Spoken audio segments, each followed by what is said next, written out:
De las mejores películas de 2025, ¿por qué tanta gente habla de La hermanastra fea? Esta es una película que nos cuenta la historia de Cenicienta, pero desde su hermanastra. De hecho, ella es la protagonista. Algunos le llaman la sustancia de este año, y es que también usa el género del body horror como mensaje crítico hacia los estándares de belleza. Y yo les traigo mi análisis filosófico, político y psicológico de la película, pero antes de pasar con el análisis, haremos un breve resumen de la película con spoilers. Rebecca contrae matrimonio con Otto, un viudo rico que trae consigo a su hija Agnes. En una noche de cena, Otto fallece repentinamente, dejando a Rebecca, Elvira, Agnes y su hermana pequeña Alma en una situación de inestabilidad económica. Elvira anhela profundamente casarse con el príncipe del reino, pero empieza a generar envidia cuando ve a su hermana Agnes, la Cenicienta, acaparar miradas. Mientras tanto, el reino anuncia un baile donde el príncipe Julián elegirá esposa. Rebeca, empeñada en ascender socialmente, decide que Elvira deberá competir, aunque la madre misma admite que sus posibilidades son escasas frente al esplendor de Agnes. Las mujeres jóvenes del reino, entre ellas Elvira y Agnes, entrenan en una academia de modales y de baile para encajar en los estándares que debe tener la pareja del príncipe. Con el pasar de la semana, su madre continúa insistiendo en transformar el cuerpo de Elvira para que alcance los estándares de belleza adecuados. Le impone dietas rigurosas, ejercicios e incluso somete su rostro a operaciones brutales como la de la nariz, las cejas o los dientes. A medida que los cambios se vuelven más extremos, la voluntad de Elvira empieza a ceder. Ya no es solamente una obediencia a su madre, sino una ansia interna de transformarse para lograr reconocimiento. En su proceso tortuoso, ella acepta un huevo de lombriz que le ayudará a bajar de peso. Después de varios sucesos, Agnes es descubierta teniendo relaciones con un hombre granjero. Ella realmente lo ama y lo desea, pero es castigada por Rebecca, ya que Agnes, al ya no ser virgen, rompe uno de los requisitos para ser la mujer ideal del príncipe. No abordaré esto en el análisis, pero este es un punto con mucho trasfondo por detrás. Agnes pasa de ser la favorita a una sirvienta. Pasan los meses para la fecha del baile y Elvira cambia drásticamente su cuerpo, pero pronto descubrirá que es insuficiente. Cuando el baile llega, todo marcha como lo habían planeado. Elvira baila unos momentos con el príncipe, hasta que, en medio de la noche, llega Agnes con su vestido y sus zapatillas tan características de Cenicienta. El príncipe entonces suelta a Elvira y empieza a bailar con Agnes. Al ver esto, Elvira corre a vomitar y entra en un estado de ansiedad y de llanto incontrolable. Antes de que acabe la noche, Agnes tiene que salir corriendo porque si no el hechizo de su vestido se terminará. Al salir del baile, deja tras de sí una zapatilla. En la madrugada de regreso en su casa, Elvira se entera que el príncipe está buscando a la dueña de esa zapatilla para casarse con ella. Elvira termina por robarle la otra zapatilla a Agnes y se da cuenta de que no le queda. Su pie es demasiado grande, por lo que, tras pensarlo un par de veces, comienza a cortarse el pie y cae desmayada del dolor y la sangre. En la mañana siguiente, el príncipe llega a su castillo y comprueba que Agnes es la verdadera dueña de la zapatilla. Elvira, en su desesperación de ver esto, cae por las escaleras y termina con la nariz y el rostro lastimado. Luego, su hermana Alma, que estuvo al pendiente de Elvira todo este tiempo, llega a auxiliarla y con ayuda de un antídoto expulsa a esa lombriz que Elvira tenía en su estómago desde hace meses. Alma y Elvira huyen de la casa de la madre. Ambas, en un acto de colectividad y sororidad, parten lejos, rompiendo con el mandato que las confinaba al estereotipo de la belleza y al matrimonio forzado.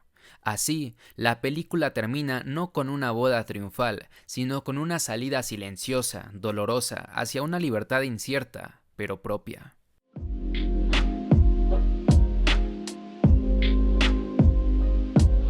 Para dar paso al análisis de los temas que pone en la mesa esta película, me gustaría empezar diciendo que nuestra idea de lo bello, de la belleza, de lo feo, no es una realidad natural, sino que es una construcción política e histórica. Lo bello y lo feo son dos categorías mutuamente dependientes y excluyentes entre sí. No existen en el mundo salvaje, por así decirlo. Esta dicotomía es invención de las sociedades humanas. Elvira no nace fea, sino que es producida como fea por un poder que normaliza los cuerpos. ¿Y cómo funciona el poder? Es algo que el filósofo Michel Foucault abordó en gran parte de su obra. Foucault menciona que vivimos en sociedades disciplinarias, es decir, el poder circula en red, distribuido en instituciones, discursos y prácticas. El poder normaliza y disciplina cuerpos, conductas y hasta deseos. Precisamente por eso, para Foucault, el poder principalmente produce y no solo prohíbe.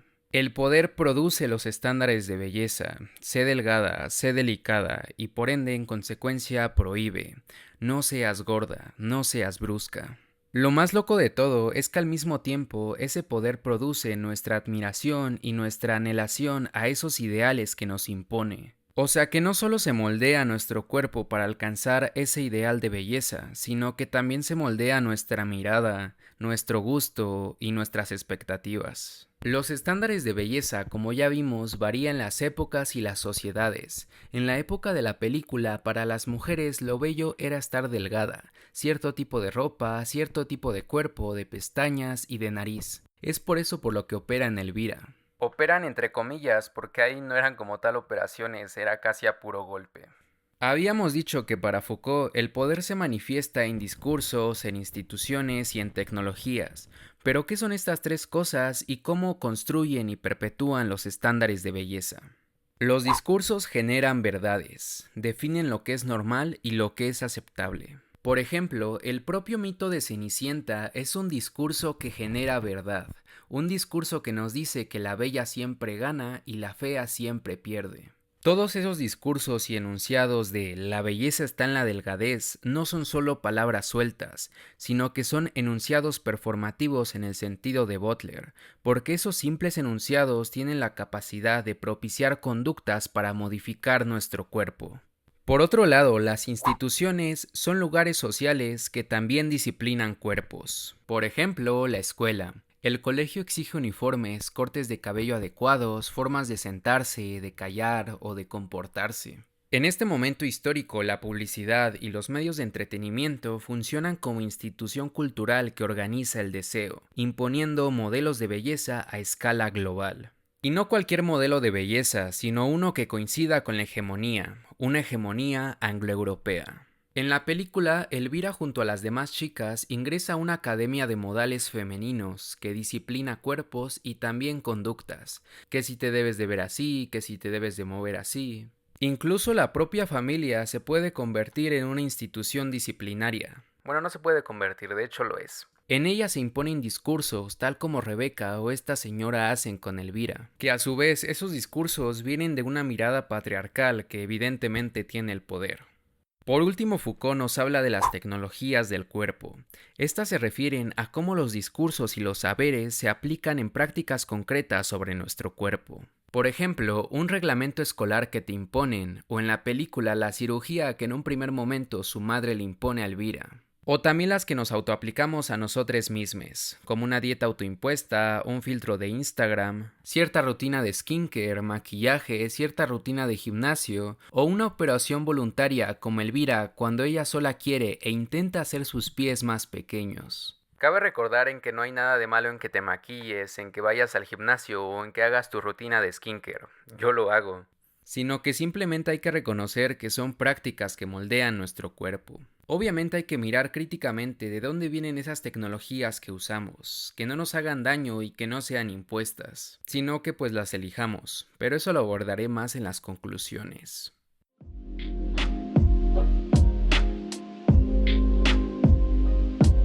Ninguna mujer alcanzará jamás el ideal de belleza. Ese ideal está construido para siempre hacerte sentir que te falta algo. Esta es una frase que resume muy bien el mito de la belleza. Este es un libro que Naomi Wolf escribió a inicios de la década de los 90. En él, Wolf detecta que cada que las mujeres han ganado algo de poder, llámesele puestos de trabajo o independencia, el sistema patriarcal busca alguna manera de arrebatarles esa sensación de poder. Y siempre lo hace desafiando a las mujeres de cerciorarse de que sean lo suficientemente femeninas. A lo largo del siglo XIX e inicios del XX, los mitos de la domesticidad y la pasividad estaban en auge, pero en cuanto las mujeres desvelaron estos mitos, el mito de la belleza surgió más fuerte para ejercer el papel de fuerza coercitiva que antes ocupaba la domesticidad. Woolf concluye que si antes las mujeres estaban encerradas en las prisiones de sus casas, ahora estarían encerradas en las prisiones de sus cuerpos, intentando ocuparse de ellos constantemente, evaluándolos y cambiándolos. Como ya ella adelantaba, este mito funciona como una trampa cultural, pues exige que las mujeres inviertan tiempo, dinero, energía y salud en alcanzar un ideal inalcanzable de belleza. Elvira representa el efecto de este mito. No importa cuánto se esfuerce, siempre hay una vara imposible de medir. El mito es una promesa que nunca se cumple, porque su función no es premiar, sino mantener el control. El patriarcado es un sistema de poder, pero no es el único sistema que construye el ideal de belleza. También lo construye el colonialismo, el racismo, la heterosexualidad como régimen político, el farmacocapitalismo y entre otros. Así que todos estos sistemas actúan en conjunto.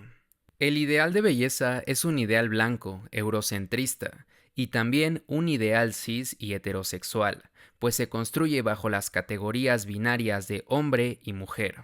Por eso belleza está muy asociado a verte masculino o a verte femenina. Aunque Woolf hablaba principalmente de mujeres cis y mujeres blancas en los 90s, hoy es necesario ampliar su mirada, para ver cómo el mito de la belleza también afecta a cuerpos racializados, no binarios o disidentes.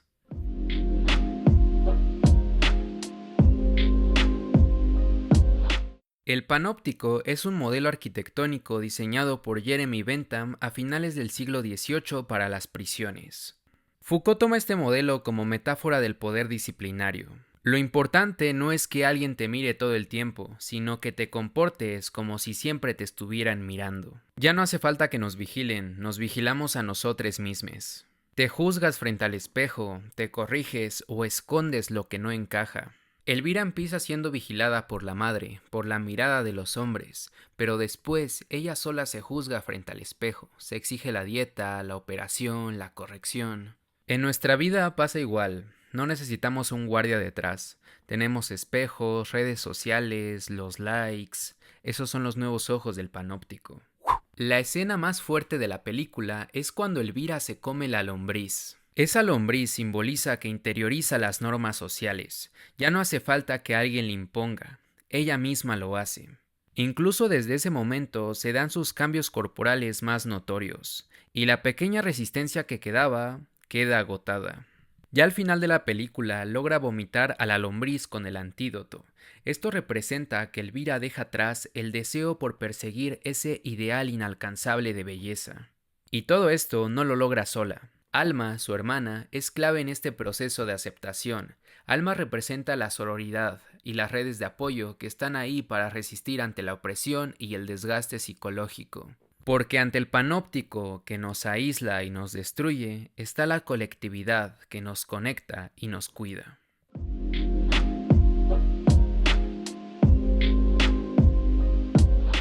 El panóptico de Foucault evidencia que interiorizamos el poder, pero la psicología social nos puede explicar en concreto este proceso de interiorización a nivel psicológico. El psicólogo social Ash define la conformidad como la tendencia de las personas a modificar su conducta para alinearse con las normas de un grupo, aun cuando esas normas contradigan sus propias convicciones personales. En los experimentos de Ash se reunió a varios grupos de 7 a 9 personas, pero en cada grupo solo una era el participante real, los demás eran cómplices del investigador. Entonces se le mostraban líneas dibujadas y debían decir cuál de las 3 líneas tenía la misma longitud que una línea modelo. La respuesta evidentemente era obvia, pero los cómplices daban respuestas falsas de manera planeada. Esto hacía que el participante real dudara de su propio juicio y apoyara la decisión de la mayoría, aunque no lo creyera del todo. Esto nos deja ver cómo la presión social funciona incluso sin coerción directa. Basta con ver lo que hacen los demás para que los imitemos. Elvira intenta alinearse a las normas de un grupo, desvaneciendo sus convicciones personales. La mirada de los demás la empujan a conformarse con el molde del ideal de belleza. Tagfel y John Turner mencionan que la identidad de una persona se deriva de los grupos a los que pertenece o que desea pertenecer. La autoestima y la autoimagen dependen en gran medida de esa pertenencia. No basta con entender al individuo como un ente aislado, sino como alguien que se define y se valora según su grupo. Elvira quiere formar parte del grupo de las bellas. Así, esa búsqueda de pertenencia justifica los sacrificios corporales que realiza, pues sin esa inclusión en ese grupo siente que su identidad está incompleta. Hoy en día nuestras características corporales o nuestros deseos de un cuerpo ideal forman parte de nuestra identidad. Así, hay gente cuya identidad depende por completo de pertenecer al grupo de los gym bros, al grupo de las bonitas, al grupo de diosificar la delgadez y la tez blanca y presumirlo en redes sociales. Esto, aparte de ser misógino y violento, acaba siendo sobreexigente con las propias personas, pues están constantemente luchando para pertenecer al grupo de las bonitas, al grupo de los atractivos. El poder secuestra nuestro deseo y nuestra identidad, haciéndola dependiente a este mito de la belleza.